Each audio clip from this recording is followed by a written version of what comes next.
I never thought my body would betray me like that. 1 second I was standing tall in front of a jury, my voice steady, my notes perfectly aligned on the table. The next, the room spun like a carousel, and the only sound I could hear was my own heartbeat pounding in my ears.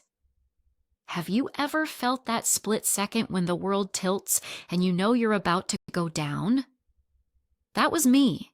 My knees buckled, papers scattered, and I collapsed right there in the middle of the courtroom. Gasps filled the room. Someone shouted for help. The sharp scrape of chairs echoed as people rushed forward, and then blackness. When I woke up, it wasn't to the echo of my name being called or the reassuring hand of family by my side. It was to the relentless beeping of a monitor and the sterile smell of disinfectant. The fluorescent lights overhead stung my eyes, and for a moment I thought it was still a dream. But the IV in my arm said otherwise. I was in a hospital bed. My mouth was dry, my throat raw. I turned my head slowly, expecting to see someone, anyone, from my family sitting in that stiff plastic chair, empty. Just the blanket folded neatly on the seat, as if it had been waiting for someone who never showed. A nurse walked in, her sneakers squeaking against the polished floor. She smiled, warm but tired. "You gave everyone quite a scare," she said softly. "Everyone." I almost laughed at that word, because the truth was, no one who should have cared even knew. Or if they did, they hadn't bothered to come. I swallowed hard. My voice came out hoarse. "Has anyone been here?" The nurse hesitated for a second too long before shaking her head. "Not yet. But you need to rest. Your body's been under a lot of stress. Rest." That was the easy prescription. But what do you do when the silence in the room is louder than the machines? When every empty minute reminds you that the people you call family are nowhere to be found? I reached for my phone with shaky hands, fingers fumbling against the cool surface. Maybe they were on their way. Maybe there was a message, something, anything. The screen lit up, and for a moment, hope flickered. But there were no missed calls from Mom, no text from Dad. No. "Are you okay?" from my brother. Just a flood of notifications from work and a random alert from my bank. I scrolled through, each swipe heavier than the last. And then I froze. A photo filled the screen, posted just hours ago. My family, smiling, laughing, drinks raised high, standing against the backdrop of the Hamptons beach house. The caption read, "Perfect weekend getaway with the best crew. Perfect, best crew." Not a word about me lying in a hospital bed hooked up to machines. Not a hint that I even existed in their world that day. I stared at the picture until my vision blurred. Tears I hadn't realized I was holding back finally spilling over. Do you know what it feels like to be erased in real time? To see proof that your absence wasn't just unnoticed? It was celebrated? The heart monitor beeped faster, betraying the storm inside me. I turned the screen face down on the blanket, unable to look at it anymore. The laughter frozen in that photo rang louder than the silence in my room. And in that moment, a thought cut through the haze, sharp as glass. Maybe family isn't who shows up in photos. Maybe it's who shows up when you're at your weakest. The realization didn't dull the ache in my chest, but it planted something else. A seed of anger, maybe, or clarity. Because as I lay there alone, one truth became impossible to ignore. If I was going to survive this, it wouldn't be because of them. It would be in spite of them. I thought maybe I was overreacting. Maybe they didn't know. Maybe no one told them I had collapsed. That's what I told myself as I lay there, staring at the ceiling tiles patterned like endless little squares, trying to believe some excuse that would make it less cruel. But then I picked my phone back up. The screen glowed in the dim hospital light, and that same picture stared back at me. My family, every single one of them, posed on the deck of the Hamptons house, the ocean sparkling behind them like a postcard. Mom's hair was perfectly styled. Dad's arm slung proudly over my brother's shoulder. My sister held a glass of champagne mid-toast. The caption mocked me in its simplicity. Perfect day. Couldn't ask for more. Couldn't ask for more. Except maybe your daughter not lying in a hospital bed. Except maybe checking if I was alive after collapsing in front of an entire courtroom. My thumb hovered over the screen, like maybe if I scrolled further, I'd find another post. Something like, "Wish Rachel was here." Or, "Thinking of you." But nothing came. Just more laughter, more smiles, more proof that life went on without me. I zoomed in, as if looking closer would change the meaning. The way Mom leaned in close to my brother, the way Dad beamed at him, like he was the only child worth showing off. And I felt it again. The familiar sting of being the afterthought, the one always expected to understand, to forgive, to quietly disappear into the background while they celebrated someone else. My chest tightened. Have you ever seen your worst fear laid out in pixels? That you could vanish, and the people who should love you most would carry on as if nothing had changed? That was my fear, and it was right there in front of me. I locked the phone, tossed it aside, and pressed the heels of my hands against my eyes until the colors danced behind my eyelids. I wanted the tears to stop, but they didn't. They burned hot, spilling faster the more I tried to push them back. The beeping monitor betrayed me again, climbing higher with every sob I couldn't hold in. A nurse rushed in, concerned, asking if I was in pain. I almost laughed through the tears. Pain? How do you explain a kind of pain no medication can touch? She adjusted the IV, smoothed the blanket over me, and whispered, "Just breathe. It'll be okay." Okay. A word that felt foreign in that moment, because it wasn't okay. It wasn't just about being alone in a hospital. It was about the photo that proved what I had tried to deny for years, that in their world, I was optional. When the nurse left, the room grew silent again, except for the rhythmic beeps and my uneven breathing. I turned my head toward the window. The city lights blinked in the distance, alive and moving, as if mocking the stillness of my body. Somewhere out there, strangers laughed, ate dinner, made plans. My own family laughed too, just 100 miles away, glasses clinking while I lay here wondering if I mattered at all. I whispered to the empty room. Why wasn't I worth a drive? Why wasn't I worth one phone call? The words cracked, but saying them out loud made them real. The picture didn't just break me. It rewrote everything I thought I knew about where I stood with them. And the worst part? A part of me wasn't surprised. The next morning, I woke to the sound of soft footsteps and the smell of fresh coffee drifting in from the hallway. For a moment, I thought maybe it was Mom or Dad. Maybe they had finally decided to come. But when the door opened, it wasn't family. It was Julia, my colleague. She carried a small paper bag and a worried smile. "You scared us half to death," she said, setting the bag on the bedside table. From it, she pulled out a travel mug of coffee, a sandwich wrapped in foil, and even a pair of fuzzy socks. Things only someone paying attention would think to bring. I couldn't help it. My eyes stung again. "You didn't have to do this."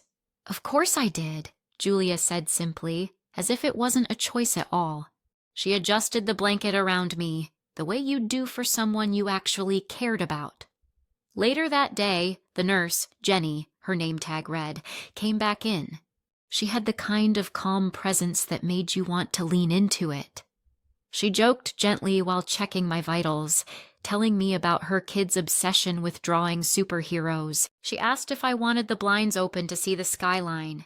She asked if I was feeling lonely. It struck me, the sharp contrast.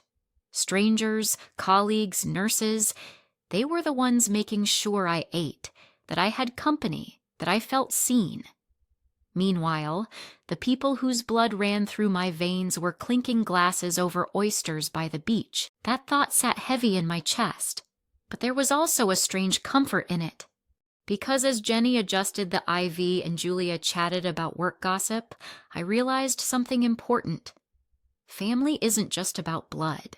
Family is who shows up when you need them most, and in that hospital room, surrounded by people who owed me nothing but gave anyway, I felt both broken and held. The phone rang the day I was finally strong enough to sit up without feeling like the world would spin off its axis. At first, I thought maybe, just maybe, it was a call to check in, to ask how I was doing, if I needed anything, if I wanted company. My heart actually leapt, but the moment I heard my father's voice, that hope died. He didn't ask how I was. He didn't ask what the doctors said. His first words were, "We need your help." I gripped the phone tighter. Help with what? There was a pause, then Mom chimed in, her tone strangely cheerful. Your brother's business is in trouble. He made some investments that didn't work out. We need about $20,000 to keep things afloat. I blinked. $20,000? They knew I had just collapsed from stress. They knew I was barely holding my life together, and yet the only thing they wanted was money. I'm in the hospital, I said slowly, hoping the words would land. I collapsed in court. Did you even know that? Another pause. Then Dad cleared his throat. Yes, but you're fine now, right? The doctors always make things sound worse than they are. This is urgent, Rachel. Your brother can't fail.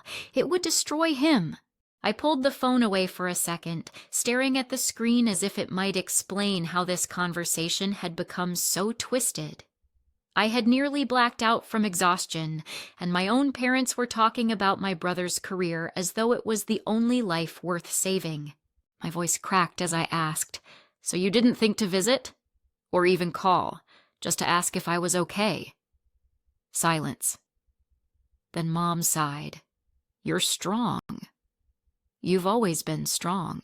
We knew you'd handle it. But your brother, he's fragile. He needs us. He needs you.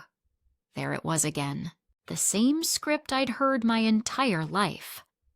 I was the strong one, the reliable one, the one they could lean on without ever worrying I might break. And my brother?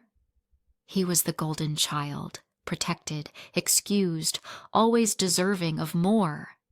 I felt the tears sting, but anger surged hotter. I'm not your bank account. I'm your daughter.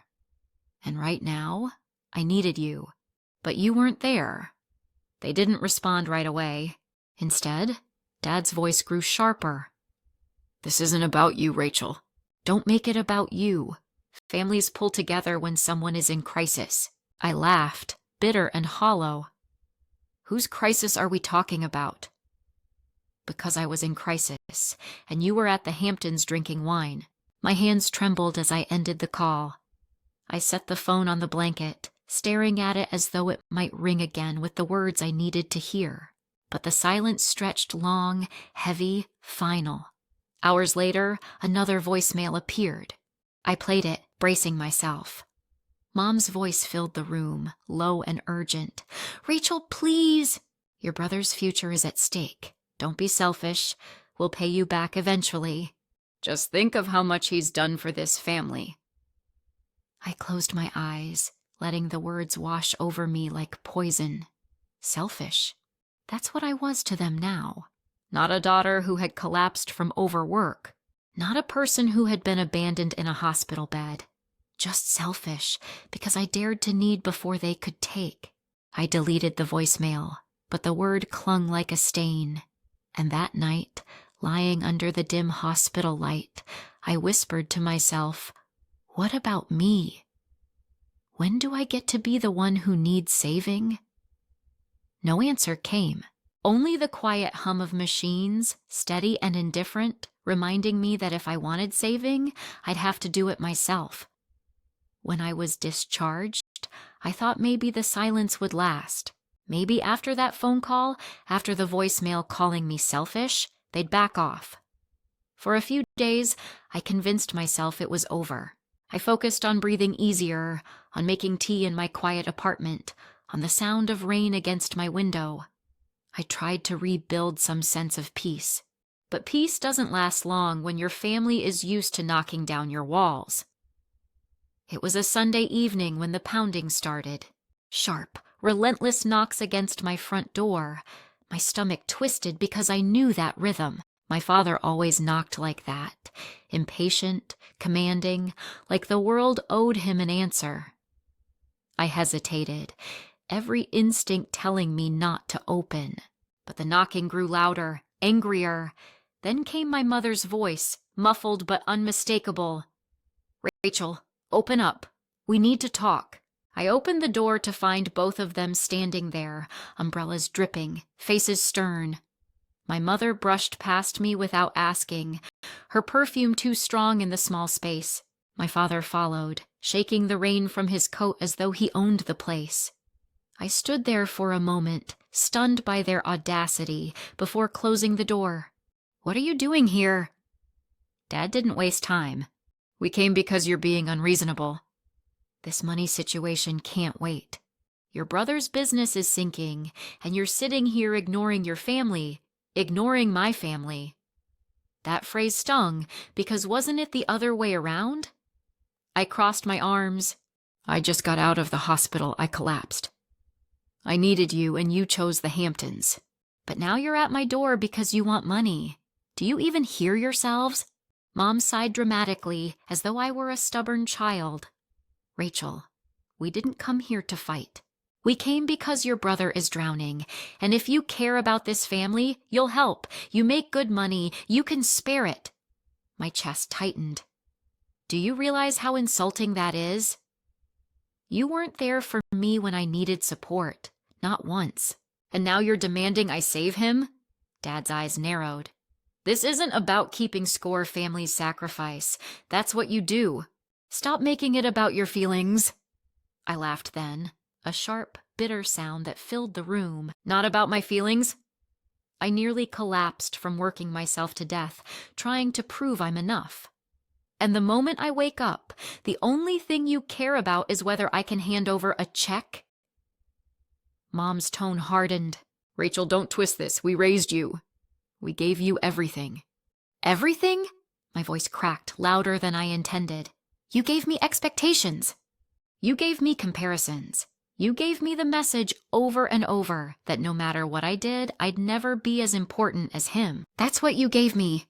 The room went still, their silence thick with disapproval. Dad stepped closer, lowering his voice. "If you don't help your brother, he'll lose everything. Do you want that on your conscience?"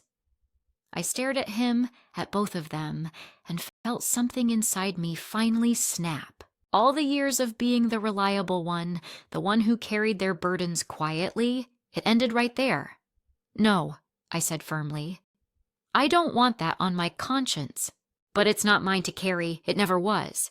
If he made bad choices, he needs to face them. If you chose to protect him all these years, then this is the result. But don't you dare dump it on me." Mom's eyes widened as if she'd never heard me speak this way. Dad's face darkened, his jaw tightening. "You're making a mistake," he said coldly. "Maybe," I replied, "but it's mine to make. And I'm done being your safety net." I walked to the door, pulled it open, and gestured toward the hallway. My hands were shaking, but my voice was steady. "You need to leave." For a moment, they just stood there, disbelief etched across their faces. Then Mom finally grabbed her umbrella, muttering something about regret, about how I'd see one day what family really means. Dad followed, his footsteps heavy, his silence louder than any words. When the door clicked shut behind them, I leaned against it, my breath ragged. My apartment was quiet again, but not the same kind of quiet as before. This quiet was mine. A boundary had been drawn, a line I never thought I'd be strong enough to make. And though my hands still trembled, a strange calm washed over me, because for the first time I had said it out loud. I was done. For a few days after that confrontation, the world felt eerily still. No phone calls. No knocks at my door. No texts demanding explanations. I thought maybe they had finally understood, finally given up on dragging me back into their endless cycle of need and guilt. The silence felt strange, but it also felt like breathing fresh air after being underwater too long. I filled my days with small things that reminded me I was alive. I made tea and let the steam curl into my face. I took slow walks around my block, noticing things I'd never paid attention to before. The way the bakery smelled like cinnamon at dawn, the neighbor's dog pressing its nose against the fence, the rhythm of the city when you actually stop to listen. For the first time in years, I wasn't running to fix someone else's fire. I was just here. But peace is fragile, isn't it? It never lasts as long as you hope. One night, just as I was drifting into sleep, my phone lit up on the nightstand. The sharp ping of a notification broke the calm like glass shattering. At first I thought it was another work email, but when I picked up the phone, my stomach dropped. It wasn't an email, it was a tag. My brother's face filled the screen, grinning wide, voice raised, as he recorded a video. The caption screamed, "When your sister abandons her family," I watched in disbelief as he spoke into the camera, spinning a story where I was the villain. He painted me as cold, selfish, heartless, someone who turned her back on her own blood while they begged for help. He didn't mention the hospital. He didn't mention the photo of them celebrating while I lay in a bed alone. No, in his version, I was simply the sister who refused to lift a finger while my family crumbled. The video was short, less than a minute, but the damage was instant. Comments poured in. Strangers calling me a disgrace. People I didn't know telling me I'd regret this forever. The silence that had felt like freedom just hours earlier was gone, replaced by the roar of voices I couldn't control. And as I sat there, the glow of the screen burning my eyes, one thought pulsed through my head. They weren't done with me, not by a long shot. The next morning, I woke up to the buzzing of my phone. It wouldn't stop. At first, I thought it was work. Emails piling up, maybe a client needing something urgent. But when I reached for it, the screen was filled with notifications from apps I barely even opened. Mentions, tags, comments. My heart dropped before I even tapped. The video had gone viral. Not just a few angry messages under my brother's post, but thousands. Strangers stitching his clip, reacting with outrage, shaking their heads as they pointed at my face on the screen.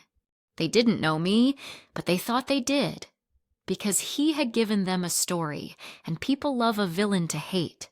"Can you believe she let her family suffer?" one woman ranted in a duet video.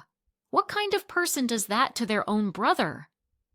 Another man chimed in with fake tears, clutching his chest, mocking the idea of me being too busy or too cold to help. Each clip racked up thousands of likes. My notifications turned into a flood of judgment.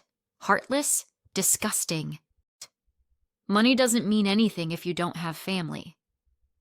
Some went further, digging into my LinkedIn, my firm's website, even leaving comments under professional posts.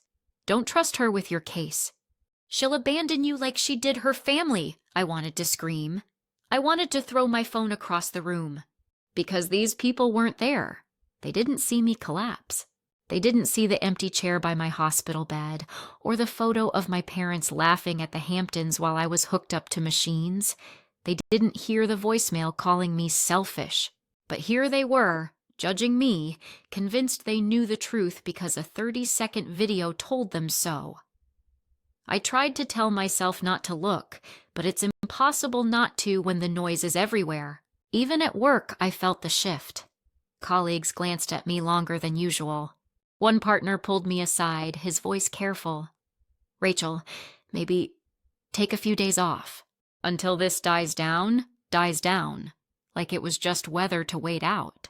But this storm was eating at my reputation, my career, my sanity. I sat alone in my office that afternoon, the blinds drawn, scrolling through comments until the words blurred. The anger, the mocking, the disappointment, it pressed on my chest like a weight I couldn't lift. I had faced judges, juries, impossible deadlines, but nothing compared to the judgment of strangers who had already decided I was guilty. And in the middle of it all, one thought kept echoing. He knows what he's doing. My brother knew exactly how people would react. He had framed the story, left out the parts that mattered, and now he was the sympathetic one, the poor man betrayed by his cold-hearted sister. I wanted to call him, to scream, to demand he take it down, but deep down I knew he wouldn't. This was power for him. This was attention, pity, validation. And once you taste that kind of validation from thousands of strangers, why would you ever let it go? So I sat there, trembling, phone in hand, and realized something that chilled me more than the comments ever could. The silence I had fought for, the boundary I had drawn, it hadn't ended the war. It had only changed the battlefield. And now, instead of fighting behind closed doors, my life was on trial in front of millions. At first, I thought the online storm would stay online, just noise, just faceless comments from people who'd forget my name the moment the next scandal hit their feed, but I was wrong.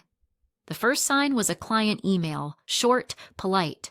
Given recent events, we've decided to move forward with different representation. No details, no explanation.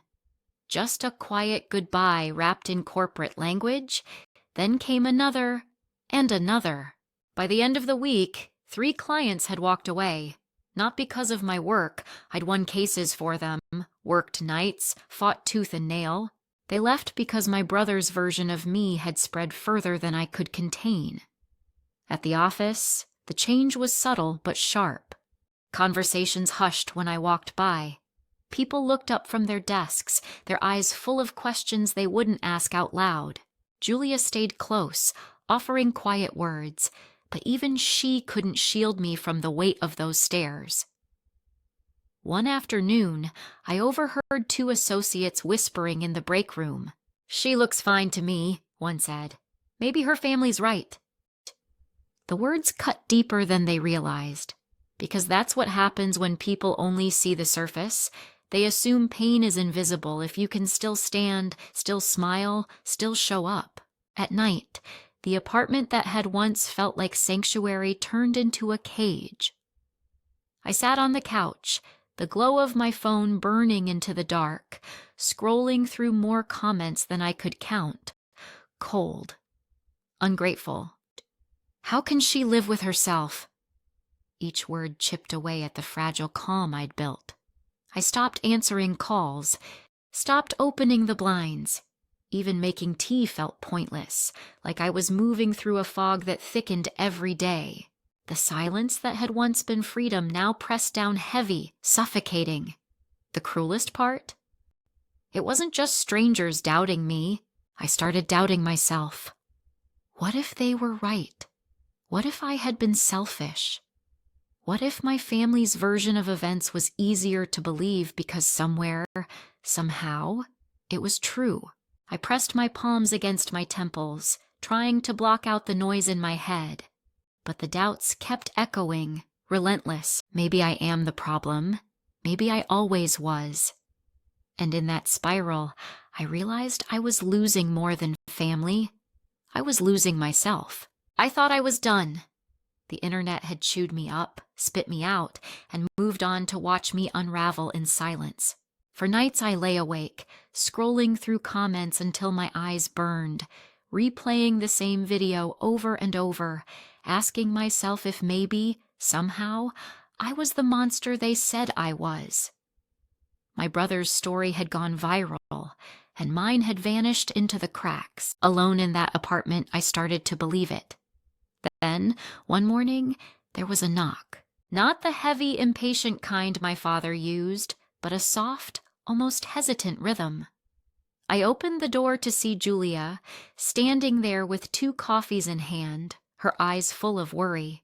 She didn't wait to be invited in. She set the cups down on my kitchen table, sat across from me, and said only 6 words. "You don't deserve what they're doing." My throat tightened. I hadn't realized how desperate I was to hear someone say it. I gestured weakly at the chaos on my phone screen. "You've seen it?" She nodded. "I've seen all of it, but I also know you. And I know what they're leaving out." Julia pulled out her phone and scrolled through her photos, then turned the screen toward me. A text thread lit up, my name at the top, a message from 2 years earlier. "Don't worry about tomorrow. I'll cover your caseload.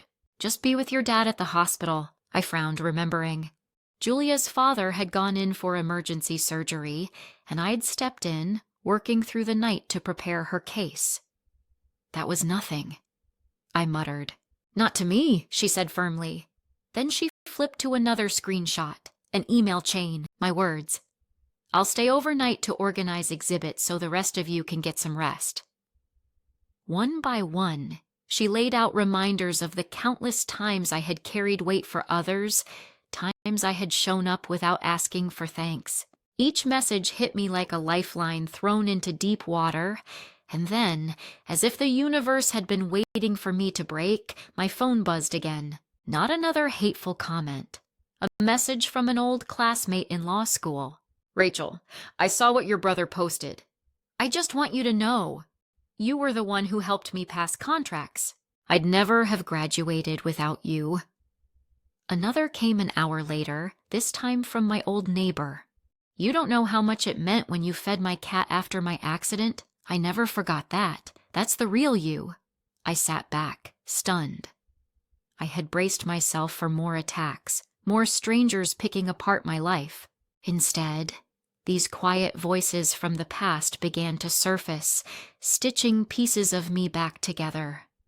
People I had helped years ago, people who remembered kindnesses I had long forgotten, were stepping out of the shadows to remind me I wasn't the cold, selfish figure my brother had created. Julia reached across the table and squeezed my hand. "Rachel, listen. They've told their version of the story, and it's loud. But volume doesn't make it true. It's time you tell yours. And you won't be alone when you do. We'll back you up." Her words sat heavy in my chest, but in the best way. Because for weeks I had been suffocating under noise, convinced that silence was the only way to survive. Yet here was proof that I wasn't invisible, that I wasn't abandoned by everyone.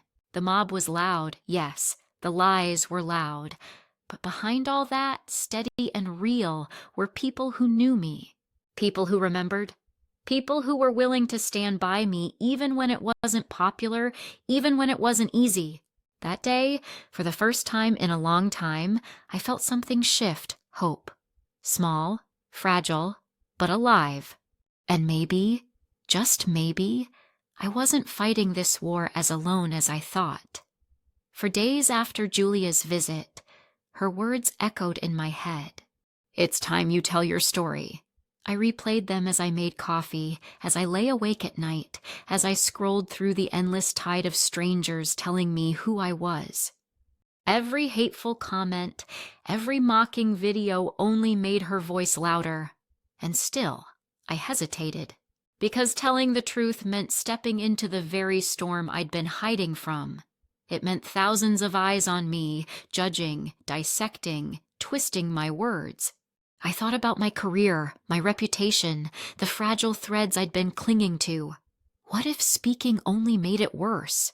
What if people didn't believe me? But then I remembered the hospital, the empty chair, the photo of my family smiling while I lay hooked up to machines. I remembered the phone calls that weren't about my health, but about money. And I remembered the voicemail calling me selfish for daring to need. I realized something. Silence hadn't protected me, it had trapped me. My brother's version of me had filled the void, and the longer I stayed quiet, the stronger his story grew. One evening, I sat in front of my laptop, the glow of the screen painting my apartment in cold light. My fingers hovered over the keyboard, trembling. I opened a blank document and began to type. Not a legal brief, not a carefully crafted defense, but my story. I wrote about the courtroom collapse, the shock of waking up alone, the sting of seeing that picture from the Hamptons. I wrote about the calls, the demands, the confrontation at my door. I didn't dress it up. I didn't polish it. I just told it as it happened, raw and unfiltered. When the words slowed, I read them aloud, my voice shaking at first, but as I kept speaking, something shifted. The tremor faded. My voice grew steadier, stronger, because these weren't excuses. They weren't fabrications. They were the truth. My truth. Julia sat across from me, listening quietly. When I finished, she nodded, her eyes bright with something fierce. That's it. That's the story they don't want to hear, and that's the one you need to tell. I leaned back, my chest tight. But what if no one believes me? She didn't hesitate. Some won't. That's inevitable. But there are people out there who've lived versions of your story. They'll recognize themselves in your words, and they'll believe because you'll be speaking their truth too. Her conviction lit a spark in me. For weeks, I had been buried under shame, convinced that my pain was invisible, that my voice didn't matter. But maybe it wasn't just about me. Maybe it was about everyone who had ever been abandoned by the people they trusted most, everyone who had ever been told they were selfish for finally saying no. That night, I stared at my reflection in the dark laptop screen. My face looked tired, drawn, but there was something else too, determination. A fire I thought I'd lost. The choice was clear. I could stay silent and let their story define me forever. Or I could step forward, knowing it would be terrifying, knowing it would be messy, but claiming my voice anyway. And for the first time, I chose me. The night I decided to go live, my apartment felt different. The air was heavy, thick with nerves, like the whole place knew what was about to happen. I sat at my desk, the lamp casting a soft circle of light, and stared at the screen. My reflection stared back. Tired eyes, clenched jaw, hair pulled into a messy knot. I didn't look like someone ready to face thousands of people. I looked like someone barely holding herself together. But maybe that was the point. The live stream software blinked at me, the Go Live button glowing like a dare. I hesitated, my finger hovering, my chest tightening with each second. What if no one watched? What if too many did? What if I opened my mouth and nothing came out? Then I remembered the silence of that hospital room, the empty chair, the phone calls that weren't about me, the voicemail calling me selfish. That memory steadied me more than any pep talk ever could. I clicked. The screen shifted. Numbers appeared in the corner. Viewers trickling in, then climbing fast, 50, 200, 600. Within minutes, over 1,000 people were watching. Comments rolled in too quickly to read, some mocking, some curious, some already defensive. My palms were slick, my heart pounding so loud I thought the mic might pick it up. I leaned forward, my voice trembling at first. Hi, my name is Rachel, and for weeks you've been hearing a version of my story. Tonight, I want to tell you mine. The comments flickered faster, but I kept going.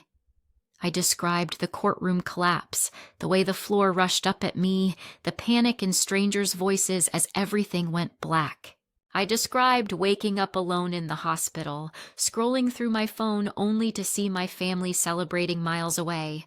I let the rawness bleed through because polishing it would have been another mask, and I was done with masks. More numbers climbed, 1,500, 1,800, 2,000. Faces I couldn't see, strangers I'd never meet, but they were there, listening. I told them about the calls, the demands for money, the confrontation at my door. My voice grew stronger with each detail, anger and grief fueling me. When I needed them, They weren't there. But when they needed something, suddenly I mattered again. Not as a daughter, not as a sister, just as a wallet. The chat exploded. Some typing disbelief, others typing, "I know this pain." I paused, staring at the lens, imagining I was speaking to just one person on the other side. Have you ever been told you were strong? So strong that people forgot you could break? Have you ever been told you were selfish just because you finally said no? That's what happened to me. And I'm done staying quiet about it. The timer ticked on. 3,000 viewers, 4,000. My heart still raced, but it wasn't fear anymore. It was something else, something close to freedom. Because for the first time, I wasn't hiding behind silence. I was speaking, and the world was listening. I stared straight into the camera, and for once, I didn't flinch at the sight of myself on the screen. The number of viewers ticked upward, 5,000, then 6. But I refused to look away. My voice needed to cut through the noise, not get lost in it. "This is the story I never told," I began, letting the words hang for a moment. The chat kept racing by, but I focused on the silence I imagined behind each screen, the hush of people leaning closer. I told them about the courtroom, about how I'd stood there with my arguments laid out perfectly until the world tilted. One second I was steady, the next I was on the ground. My body gave out before my mind could catch up. I described the sharp scrape of chairs, the blur of faces, the metallic taste of fear before blackness swallowed everything. "And when I woke up," I said, my voice dropping lower, "I thought I'd see my family." Isn't that what we all expect? That when you're at your weakest, the people who love you will be there? But the chair was empty. The room was silent except for machines. And when I picked up my phone, hoping for a text, all I found was a photo. My family smiling at the Hamptons, raising glasses without me. The comments slowed. Some typed, "Oh my God." Others just posted rows of broken hearts. I pushed on, each memory sharp, unpolished. The calls came next. They didn't ask if I was okay. They asked for money, $20,000 to be exact. And when I said no, because I couldn't, because I needed to heal, they called me selfish. They said I was letting my brother drown. I paused, leaning in. Do you know what it feels like to collapse from exhaustion? To be told you're strong enough to handle everything, and then, when you finally need help, to be treated like your pain doesn't matter? The chat lit up again. Yes, this is me. I've lived this. I breathed deeply. The hardest part was still to come. When I told them no, they showed up at my door. They stood in my living room and told me this wasn't about me, that family means sacrifice. But what they meant was, family means me sacrificing, always me. And for the first time in my life, I said no. I asked them to leave. The comments shifted, people typing, "You're brave." Boundaries are love, too. My throat tightened, but I didn't let the tears fall. Not this time. That's when my brother went online. He made me into the villain, and thousands of strangers believed him. I was the selfish sister, the heartless one. My career suffered. My name became a joke in comment sections. And I stayed silent, thinking maybe it would pass. But silence doesn't protect you. It just leaves space for someone else's lies to grow. I let the pause sit heavy before I continued. So tonight, I'm breaking that silence. Not to convince everyone. Not to beg strangers to like me, but because this is my story. And if even one person watching has ever been told they were selfish for finally saying no, then you know what I mean when I say this. You are not alone. The chat exploded again. Rows of thank you. And this is my story too. I closed my eyes for a second, gathering myself. Then I looked back into the lens. I am not the villain of this story. I am the survivor. And tonight, I'm done hiding. The screen glowed brighter, the viewership climbing past 7,000. And for the first time since the collapse, I didn't feel erased. I felt seen. The chat was moving so fast it blurred into a wall of light. At first, I thought it was more hate, more of the same names they had been calling me for weeks. But then I caught fragments, tiny flashes of something different. This happened to me too. I cut off my parents last year. You're not selfish, you're brave. For a moment, I just stared at the screen, hardly believing it. After weeks of drowning in accusations, suddenly, the tide was shifting. Strangers weren't tearing me down. They were holding me up. I leaned closer to the mic, my hands still trembling, but for the first time it wasn't fear. It was adrenaline, a current rushing through me. "Do you see what's happening?" I asked softly, almost to myself. "This isn't just my story, it's yours too." And they can call us villains, but that doesn't make it true. The comments exploded again. Some people shared long paragraphs about walking away from toxic families, about being scapegoats, about finally saying no after years of being the reliable one. Others just typed, "Thank you." I scrolled back up and read one aloud. "I haven't spoken to my father in 5 years because every time he saw me, he only saw a bank account. I thought I was alone. Hearing you say this makes me feel less crazy." My voice cracked as I added, "You're not crazy, and you're not alone." The numbers kept climbing. 8,000, 9, 10, thousands of people listening not because they hated me, but because they recognized themselves in me. The story that had once painted me as selfish was unraveling, thread by thread, replaced with something truer. Survival. I pressed a hand against my chest, grounding myself in the weight of the moment. They tried to make me the villain, but I'm not. I'm someone who finally decided I matter too. And if that makes me selfish, then maybe selfish is just another word for free. The chat slowed, almost reverent. Hearts and affirmations filled the screen. I read another comment aloud. "Rachel, you just said the words I never could." I swallowed hard. That's why I'm here, because silence keeps us stuck.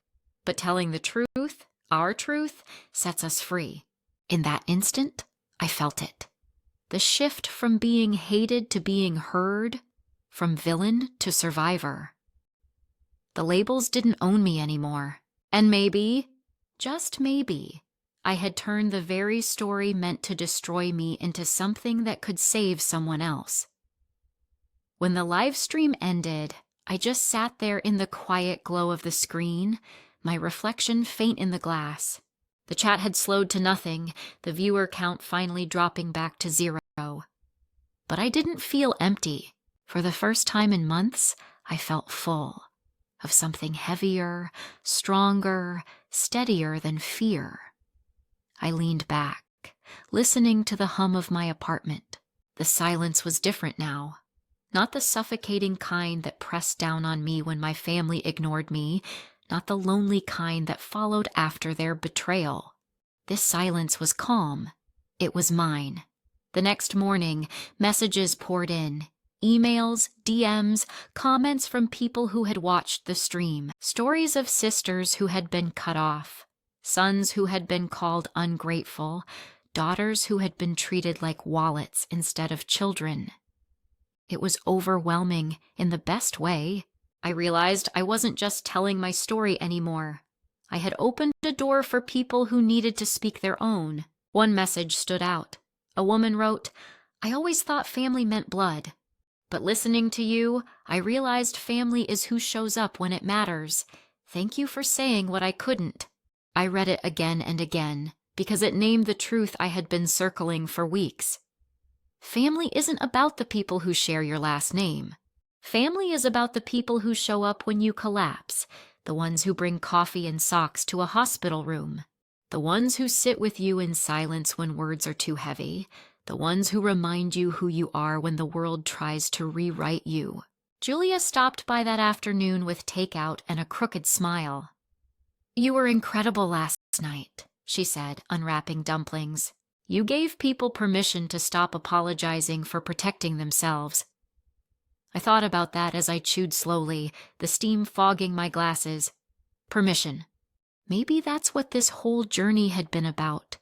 Giving myself permission to step beyond bloodlines, to stop begging for love that only came with conditions, and to start building something better. I looked at Julia across the table and said softly, "You're family to me." Her eyes softened, and she raised her chopsticks like a toast. "And you're mine." The word didn't sting anymore. It didn't feel empty or false, because in that moment I understood. Family isn't inherited, it's chosen, and for the first time, I was free to choose. The weeks after the live stream moved like a tide, sometimes calm, sometimes crashing. My brother tried to fight back. He posted another video, insisting I was twisting things, that I had betrayed the family. But this time, the noise didn't land the same way, because I wasn't silent anymore. People remembered my voice, not just his. Comments under his post read, "We heard her side. You can't gaslight the internet. She's stronger than you think." For the first time, I didn't feel like I was being erased. I felt defended, even by strangers. At work, the air shifted too. A few colleagues who had once whispered now stopped by my office to check in. One even admitted, "I judged you too quickly, I'm sorry." And though it didn't erase the sting of their silence, it reminded me that narratives can change when you stand up and claim your own. One Saturday, I walked through Central Park, the crisp air biting my cheeks, the city alive around me. For months I had kept my head down, afraid of being recognized, afraid of whispers. But now, when a passerby met my eyes, I didn't flinch, because I wasn't ashamed anymore. Julia joined me on a bench by the lake, handing me a paper cup of hot chocolate. "So," she said, smiling, "what now?" I thought about it. For so long, what now had been survival, get through the day, shut out the noise, prove I wasn't who they said I was. But now it felt different. "I think I want to help people tell their stories," I said slowly. "Not everyone has a platform. Not everyone has the courage to go live. But everyone deserves to be heard," Julia grinned. "Sounds like the beginning of something?" Her words lingered as we sat there, watching the ripples on the water. The beginning of something? Yes. Because closure doesn't mean the story ends. It means you get to start a new chapter without carrying the same weight. That night back in my apartment, I opened my journal and wrote one line. "I am not the villain. I am not the victim. I am the author now." I closed the notebook, feeling the finality settle like a soft blanket. The pain was real. The betrayal was real. But so was the healing. And while blood had turned its back on me, I had chosen something stronger. Truth, boundaries, and the family I found along the way. This was closure. Not the kind my family would ever give me, but the kind I gave myself. And that was enough.